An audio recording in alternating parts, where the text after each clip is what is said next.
आपलं म्हणणं कसं असते म्हणजे का, देव मला संधी देत नाही. अरे बाबा, देव खूप संधी देतो, पण आपल्याला ती ओळखण्याची पारख नसते. तर मी तुम्हाला अशी छान गोष्ट घेऊन आलेली आहे. तुम्ही नक्की ऐका आणि शेवटपर्यंत ऐका आणि कमेंटमध्ये मला सांगा ती गोष्ट कशी वाटली ते. देव संधी देतो, पण आपल्याला ओळखण्याची नजर आपल्याकडे असायला हवी. कधी कधी आपण देवाकडे म्हणतो, देवा माझ्या आयुष्यात काहीतरी चांगलं घडू दे, देव मला एक संधी दे किंवा संधी मिळू दे, देवा माझं आयुष्य बदलू दे. पण गंमत अशी आहे की देव आपल्याला संधी देत असतो, फक्त आपल्याला ती संधी ओळखता येत नाही. तर देव सगळं देतो, पण ते स्वीकारण्यासाठी तयारी आपल्यात नसते. आपण संधीची वाट पाहत बसतो, पण संधी आपल्या दारात येऊन उभी आहे हेच आपल्याला कळत नाही. कधी एखादी व्यक्ती आपल्याला नवीन कामाची माहिती देते, आपण म्हणतो अरे माझ्याच्याने नाही होणार.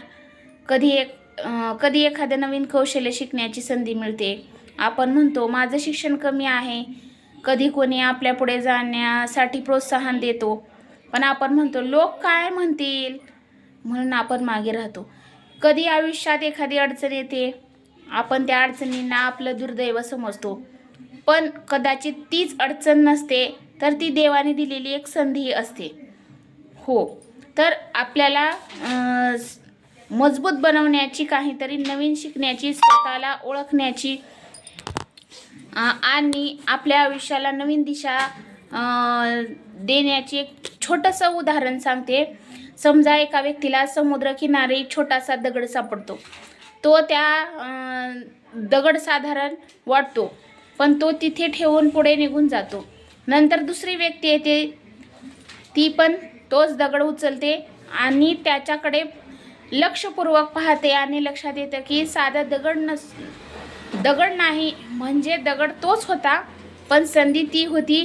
फरक एवढाच ओळखण्याच्या नजरेत होता की आपल्या आयुष्यातही अगदी असंच होतं की देव सगळ्यांना संधी देतो, पण प्रत्येकाला ती संधी दिसतेच असं नाही.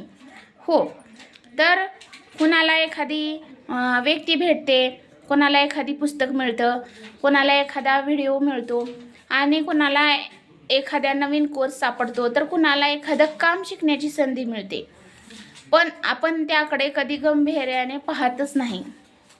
हो, हे खूप महत्त्वाचे आहे. तर कदाचित आज तुम्ही हा व्हिडिओ पाहत आहात आणि तुम्हाला वाटत असेल असं की काही विशेष नाही, पण कदाचित ही माहिती तुमच्या आयुष्यात बदल घडवण्याची सुरुवात असेल. हो, आपण अनेकदा म्हणतो माझ्याकडे वेळ नाही, पण वेळ नसतो असं नाही. आपण वेळ कशाला द्यायचा ते ठरवत नसतो. आपण म्हणतो माझ्याकडे पैसे नाहीत, का नाहीत ते विचार करत नाही, पण आपण कधी पैशापेक्षा आधी गरज असते ती ज्ञानाची आणि कौशल्याची. आपण म्हणतो मला काहीच येत नाही, परत निगेटिव्ह झालो आपण. पण कोणालाही सगळं जन्मापासून येत नसतं, तर ते शिकण्याची तयारी असेल तर आज तेही येत नाही, उद्या नक्की शिकता येतं. आणखी एक गोष्ट आपण देवाकडे मागतो, माझं आयुष्य बदल, पण देव कदाचित आपल्याला सांगत असेल की मी संधी दिली आहे, आता तू एक पाऊल पुढं टाक. देव आपल्या हातात सगळं तयार देत नाही, तर तो आपल्याला देतो, पण झाड आपल्याला वाढवावं लागतं. बी देतो आपल्याला झाड वाढवण्यासाठी, पण ते झाड आपल्यालाच वाढवावं लागतं. तो संधी देतो, पण तिचा उपयोग आपल्याला करावा लागतो. तो रस्ता दाखवतो, पण चालायचं आपल्यालाच असतं. म्हणून आयुष्यात एखादी संधी आली तरी लगेच नाही म्हणू नका. एकदा स्वतःला विचारा आणि यातूनच मी काय करू शकते किंवा काय शिकू शकते, यामुळे माझ्यात काय बदल होऊ शकतो, मी प्रयत्न केला तर काय होईल, मला अपयश आलं तरी मी अनुभव मिळेल, पण प्रयत्नच केला नाही तर कायम प्रश्न मनात राहतो, मी प्रयत्न केला असता तर काय झालं असतं, आणि असा प्रश्न खूप त्रास देतो. म्हणूनच संधी आहे की संधी आहे की मोठी महत्त्वाचं नाही, ती संधी तुमच्यासाठी योग्य आहे का आणि तुम्ही तिचा उपयोग कसा करता हे महत्त्वाचं आहे. आज एक गृहिणी घर सांभाळताना नवीन कौशल्य शिकते.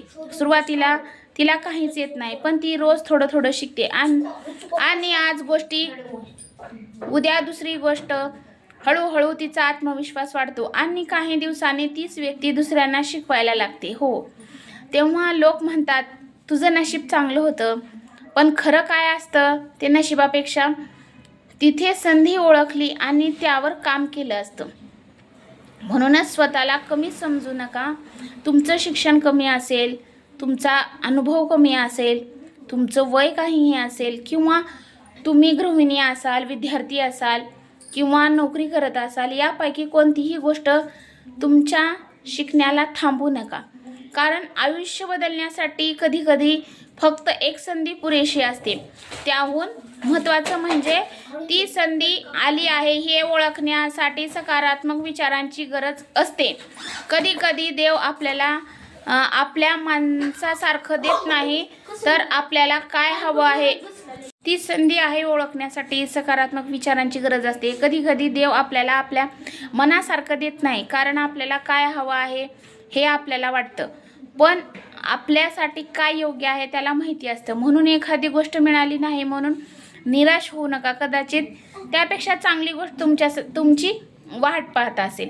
तर एखादं दार बंद झालं म्हणून थांबू नका. कदाचित दुसरं दार उघडलेलं असेल, पण आपण अजून पहिल्या दाराकडेच पाहत असू. म्हणूनच आजपासून एक छोटा निर्णय घ्या. तुमचं आयुष्य जे काही नवीन येईल त्याकडे लगेच नकारात्मक नजरेने पाहू नका.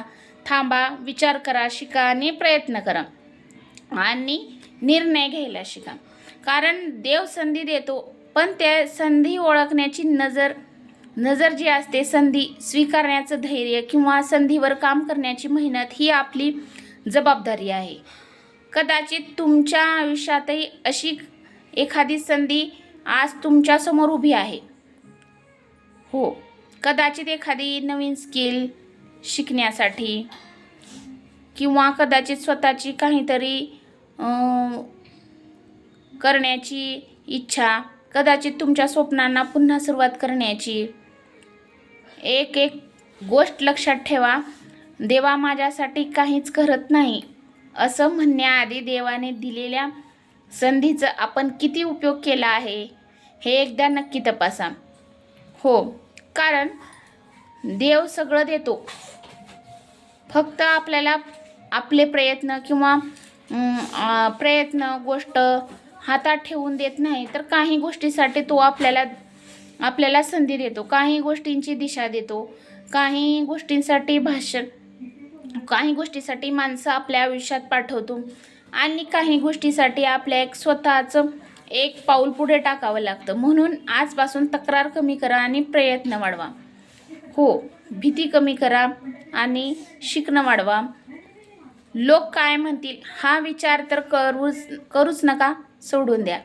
कारण मला काय बनायचं आहे हा प्रश्न स्वतःला विचारा. कदाचित आपल्या आयुष्याची सर्वात सुंदर अध्याय अजून सुरूच झालेला नाही आणि त्याची सुरुवात एका छोट्याशा संधीपासून होऊ शकते. म्हणून पुढच्या वेळी तुमच्या आयुष्यात एखादी संधी आली तर निर्णय दुर्लक्ष करू नका. कदाचित ती फक्त संधी नसेल, तर कदाचित तीच तुमच्यासाठी देवाने उघडलेली एक नवीन वाट असेल. हो, धन्यवाद. तुम्हाला ही गोष्ट कशी वाटली कमेंटमध्ये सांगा. धन्यवाद.